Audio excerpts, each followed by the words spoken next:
Bonjour et bienvenue à TV Scale Up, le podcast de TV, le village des entrepreneurs, qui est une initiative de Togomol à travers laquelle les entrepreneurs ont accès aux services et aux ressources dont ils ont besoin pour leur croissance.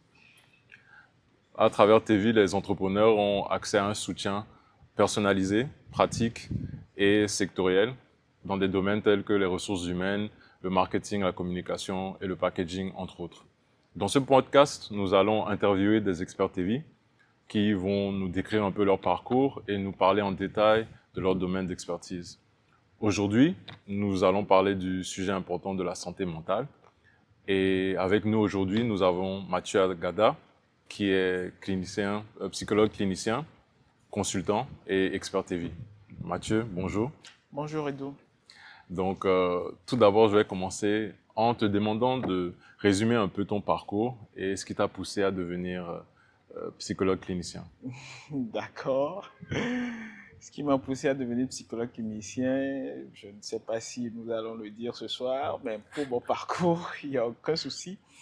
Le parcours qui est le mien, qui est celui d'un psychologue clinicien, passe d'abord par une évaluation de compétences en biologie et en mathématiques. Pour toute personne qui souhaite devenir psychologue dans toutes les universités du monde entier, cette personne est évaluée sur les critères de ses performances en biologie et en mathématiques. Alors déjà, cela bat en brèche tous ceux qui ont le sentiment que la question de la psychologie serait une question littéraire ou serait de la philosophie où on relativise. Non, la psychologie est une science humaine basée sur une bonne maîtrise de la biologie et de la mathématique. Et le parcours d'un psychologue, le minimum se fait en 5 ans.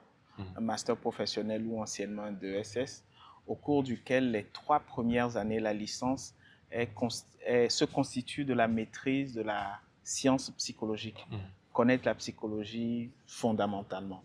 Et après ces 3 ans, on a le choix d'options. Soit on va en éducation, psychologie de l'éducation, psychologie du travail ou psychologie de la santé, par exemple. Moi, je suis psychologue clinicien de la santé. J'ai choisi l'option psychologue clinicien de la santé. Et au-delà du diplôme de psychologue praticien qui s'obtient après ces 5 ans d'études, licence fondamentale avec un bagage bien outillé sur la psychologie et d'autres sciences, et ensuite spécialisation pour les 2 années de master, on a la possibilité d'affronter les grades universitaires. On a des docteurs en psychologie, on a des assistants, des maîtres assistants, des maîtres de conférences, des professeurs agrégés en psychologie clinique et de la santé, en psychologie du travail des organisations et en psychologie de l'éducation et de la formation. Donc, brièvement, très brièvement, voilà un peu en quoi consiste le parcours d'un psychologue, du psychologue que je suis. C'est minimum 5 années d'études universitaires, plus des titres académiques universitaires si on en a envie, mais jonchés d'une bonne connaissance en biologie et en mathématiques. Et en fonction des spécialisations que nous faisons, qu'on fasse l'éducation, le travail ou la santé, il y a justement des domaines spécifiques qui s'ajoutent, notamment pour le psychologue clinicien de la santé. Beaucoup de spécialités de médecine vont arriver dans le parcours pour être outillés justement pour parler de questions de santé et de questions de santé mentale pour ne pas vous voler la transition. D'accord, donc justement, santé mentale, c'est un sujet qui est très souvent incompris, et que ce soit par le grand public ou les entrepreneurs. Et donc, j'aimerais te demander de définir ce que c'est la santé mentale et peut-être ce qui, pour toi, est peut-être les incompréhensions que les gens, les entrepreneurs en particulier, peut-être ont par rapport à la santé mentale. D'accord. Alors, l'Organisation mondiale de la santé a défini la santé mentale comme étant un état de bien-être qui permet à chacun de réaliser son potentiel, de faire face aux difficultés normales de la vie, de travailler avec succès et de manière productive et d'être en mesure d'apporter une contribution à sa communauté. Alors, vous aurez vu que la phrase qui a défini la santé mentale a beau être longue, mais à aucun moment on n'a parlé de maladie ni de maladie mentale. C'est justement là qu'il faut travailler sur les idées reçues, les fausses idées telles que vous l'avez dit, quand on parle de santé mentale, beaucoup ont tendance à penser qu'on parle de maladie mentale, alors que la santé mentale n'est pas en lien direct avec la maladie mentale. La santé mentale, la longue phrase que je viens de vous donner, état de bien-être qui permet à chacun de réaliser son potentiel, de faire face aux difficultés normales de la vie, de travailler avec succès et de manière productive, et d'être en mesure d'apporter une contribution à sa communauté, en résumé, veut simplement dire la gestion de son bien-être au quotidien face aux défis de la vie. C'est ça la santé mentale. Quand on dit santé mentale, c'est comment je gère, comment vous et vous gérez votre bien-être face aux difficultés quotidiennes de la vie. C'est ça votre santé mentale. Donc, désormais, à ne plus confondre avec maladie mentale, qui justement rentre dans le second volet de la santé, puisque la santé même a deux volets. La définition de l'OMS de la santé parle d'état complet de bien-être, 3 points de suspension, qui ne constituent pas en l'absence de maladie ou d'infirmité. Ça veut dire que la santé même a deux pôles, la santé physique et la santé mentale. Nous avons vu tout à l'heure la définition de la santé mentale. Et donc la santé physique, c'est tout ce qui est santé liée à notre corps, à notre anatomie. C'est le giron de la médecine. Et la maladie mentale sont d'abord dans le giron de la médecine. Et quand on parle de maladie, giron médecine, tout le monde comprend. Peut-être maladie mentale, un peu moins, parce qu'on m'a dit, mais le psychologue, c'est pour les fous, non? Déjà une autre idée reçue. Non, ce n'est pas le psychologue qui est le premier spécialiste des fous, mais c'est le psychiatre. Et le psychiatre, c'est un médecin. La psychiatrie, c'est une spécialisation en médecine comme la cardiologie, la neurologie, l'hépatogastro-entérologie, la pédiatrie. Et figurez-vous que justement, un psychologue clinicien de la santé fait toutes ces spécialités de médecine dont je viens de parler. Mais il n'est pas médecin. Le psychologue n'est pas médecin. Le médecin, c'est beaucoup plus en termes de concept santé physique et le psychologue en termes de concept santé mentale. Maintenant, dans la pratique, au quotidien, nous sommes en collaboration interdisciplinaire. Voilà, les médecins vont m'envoyer des patients, le psychiatre va m'envoyer des patients. Moi-même, quand je finis une psychothérapie, je vois que le problème est médical, beaucoup plus médical, ou le problème est composite, c'est à la fois médical et psychologique. Je vais envoyer mes patients vers des médecins, vice-versa. Donc, c'est surtout ça, cette confusion que nous faisons. Et nous avons tendance à penser que voilà, le psychologue, c'est pour les fous. Pourquoi est-ce que j'irai voir un psychologue alors que je ne suis pas fou? Pourquoi est-ce qu'on parle de psychologue chez les entrepreneurs alors qu'ils ne sont pas fous et folles? Justement, quand on est malade, puisque la folie, ça rentre dans la maladie, on va voir un psychiatre ou on va voir un médecin. Mais rappelez-vous de la définition de la santé mentale. Pour gérer mon bien-être, pour gérer mon potentiel, pour faire face aux difficultés normales de la vie, pour travailler avec succès de manière productive, pour apporter une contribution à ma communauté, je me lève de ma maison, bien portant, pour aller voir un psychologue et lui adresser les difficultés normales de ma vie. Voilà ce à quoi sert un psychologue. Donc, ce que je retiens quelque part, c'est la neutralité, en fait, du concept de la santé mentale. Donc, j'aimerais maintenant parler justement de comment est-ce que ça impacte l'entrepreneur, en te demandant pourquoi est-ce qu'un entrepreneur aurait besoin d'un spécialiste, d'un psychologue. Et plus que ça aussi, pourquoi est-ce qu'il est important pour l'entrepreneur de faire une évaluation psychologique? La question est très bien posée. En réalité, l'entrepreneur a besoin de surveiller sa santé mentale parce que la santé mentale, au-delà de sa définition, varie entre deux pôles. Le bien-être psychologique et la détresse psychologique. Le bien-être psychologique, c'est toutes les fois où vous et moi, et d'où Mathieu, tout semble rouler correctement dans notre vie. Il y a les défis, mais on a réussi à les surplanter.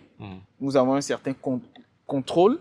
Nous sommes arrivés à booster notre estime de nous, notre confiance en nous, le respect que nous avons pour nous-mêmes parce qu'il y a des challenges que nous avons su maîtriser. Donc, nous sommes dans le bien-être psychologique. Et dans le bien-être psychologique, l'estime de soi, comme je l'ai dit, est boostée. On a l'actualisation de son potentiel. N'oubliez pas la définition de santé mentale. Donc, le potentiel qu'on a est actualisé. La vie même a un sens pour nous. Notre vie a un sens. Et il y a une certaine maîtrise, une certaine satisfaction de la vie que nous portons en nous. Mais à contrario, dans la santé mentale, nous avons la détresse psychologique.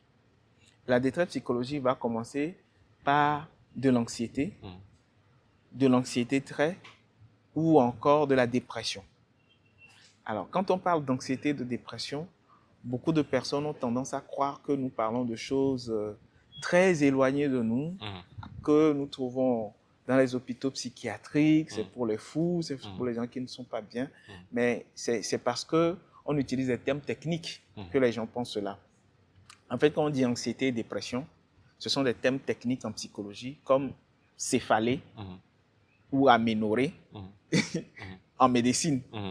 Vous voyez, en médecine, quand on dit céphalée, on veut simplement dire maux de tête. Vous voyez, mais quand on dit anxiété en psychologie,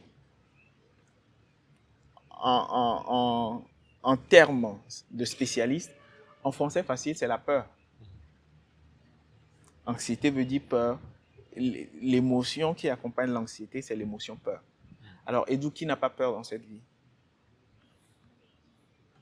Tu connais quelqu'un qui n'a pas peur dans cette vie? Non, on a Moi, tous j'ai peur. peur. Je suis psychologue, mais j'ai peur.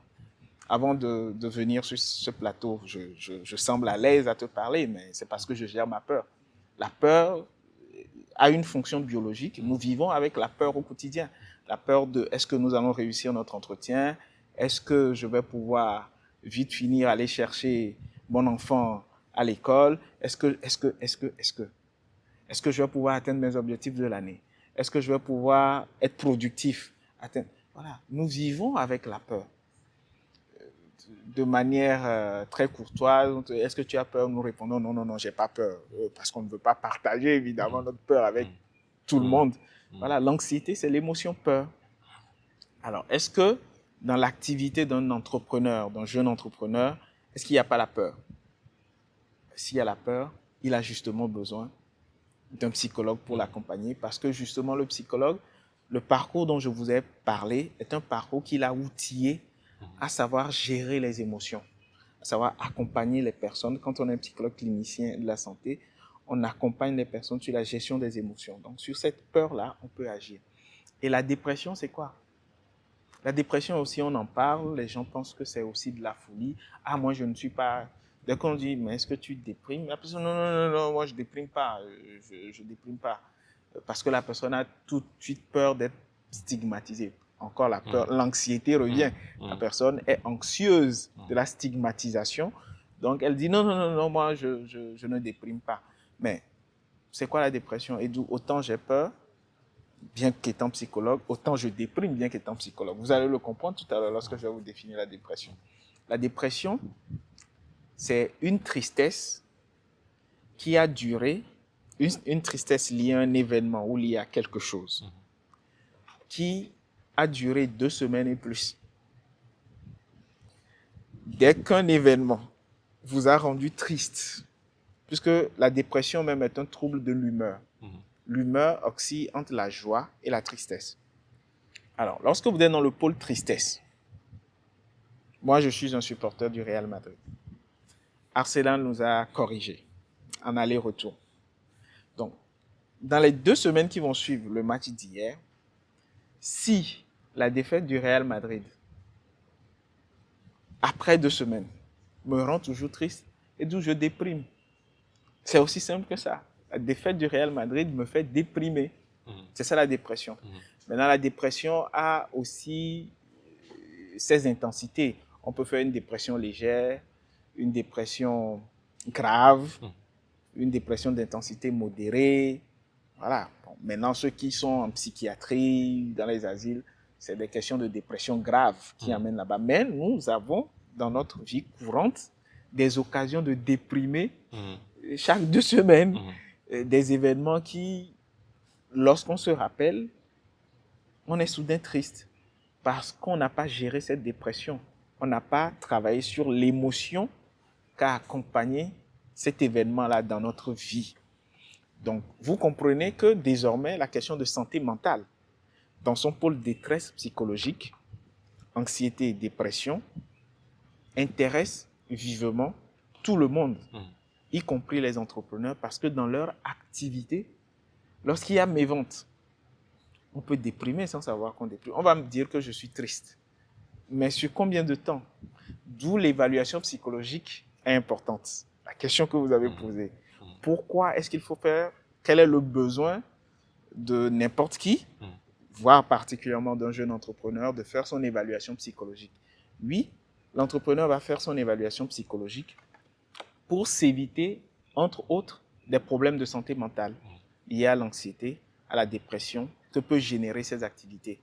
J'ai prévu vendre pour, je dis n'importe quoi, 100 000 francs ce mois. Voilà que j'ai vendu pour 25 000.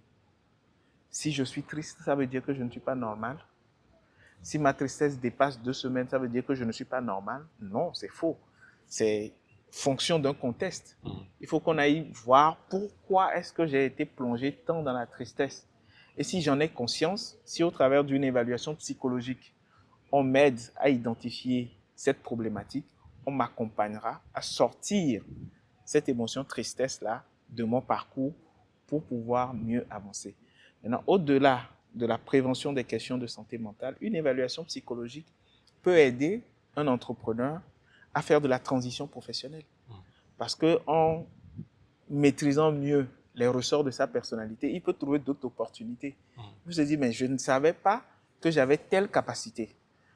Parce qu'une évaluation, un examen psychologique, c'est l'examen de la personnalité qui va ressortir au plan à la fois cognitif et affectif. Ah, mais j'ai telle compétence que je ne savais pas, donc je peux faire telle transition. Et si je fais la transition, c'est justement pour bonifier, pour être productif, pour apporter une valeur ajoutée à ce que je fais déjà. Et la connaissance de soi-même, connaître son style de leadership, connaître ses capacités de prise de décision, peuvent aider à mieux gérer son entreprise. Donc déjà, on vient de trouver 3 mobiles pour lesquels une évaluation psychologique est très importante pour un entrepreneur.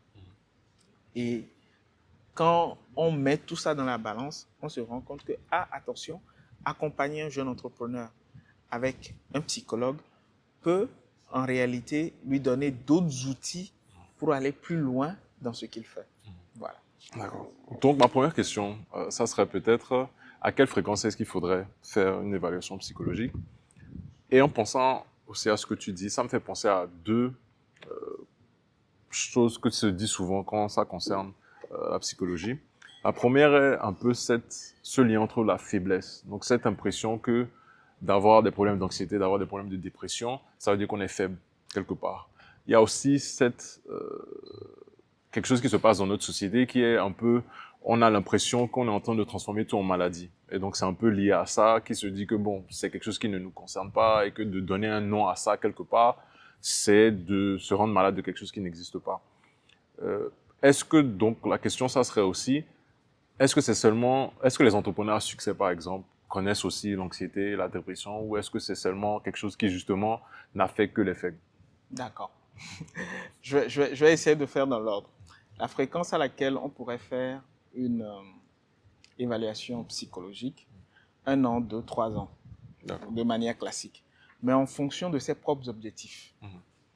Quand on a des buts à atteindre, ça peut être 6 mois, ça peut être 1 an, parce que j'ai fait l'évaluation pour voir où je suis, je me suis fait accompagner pour atteindre un niveau, donc je dois réévaluer pour voir la compétence. Et si j'ai d'autres besoins, je peux faire d'autres évaluations approfondies sur tel ou tel autre aspect de ma personnalité que je souhaite développer. Donc, pour me résumer, le besoin peut faire que ça peut même descendre à 6 mois, un peu comme un bilan médical. Voilà. Le bilan psychologique, c'est comme le bilan médical. On vient de dire, le médical et le psychologique forment les 2 pôles qui font la santé. Donc, si nous faisons des bilans médicaux 6 mois, 1 an, en général, oui, quand on a des challenges intenses, on peut faire pareil, 6 mois, 1 an en psychologie. Mais en psychologie, c'est un peu plus relax. Ça peut être 1 an, 2 ans, 3 ans, où, voilà, quand on n'a pas de gros challenge, voilà, on ne cherche pas à voir comment ça évolue, tout ça. C'est pas forcé de le faire de façon très rapprochée. Maintenant, est-ce que la souffrance mentale, c'est pour les faibles? Oui, ça me rappelle une autre idée reçue qui est que la psychologie, c'est pour les Blancs, c'est pas pour les Africains. On définit la psychologie comme étant l'étude scientifique du comportement humain et animal dans le but de le prédire et ou le modifier au besoin. Bon, je n'ai pas vu dans cette définition que c'était l'étude scientifique de la couleur de la peau, et précisément de la peau blanche. Si ça avait été la peau blanche, le débat aurait été clos. C'est pour les Blancs, un peu pour toi aussi, parce que tu as un peu la peau claire. Mais ça ne concernerait en rien, effectivement, les Africains, peau noire, voilà, très bronzés. Non, non, non, non. Ça ne les concernerait pas du tout. Mais malheureusement, on parle d'études du comportement. Et les Africains ont un comportement, donc ça nous concerne tout. Et est-ce que c'est une faiblesse que d'être anxieux ou de déprimé? Si c'est une faiblesse, alors nous sommes tous faibles. Il n'y a aucun fort sur cette terre. Il n'y a pas de fort sur cette terre. Nous sommes tous faibles, toutes et tous.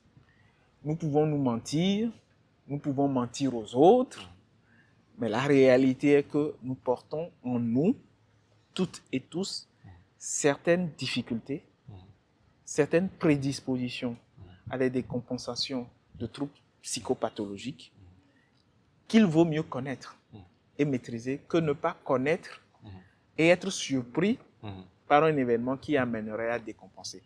Donc, l'avantage de la personne qui voit un psychologue, c'est qu'elle a une meilleure maîtrise d'elle-même et va justement éviter la décompensation.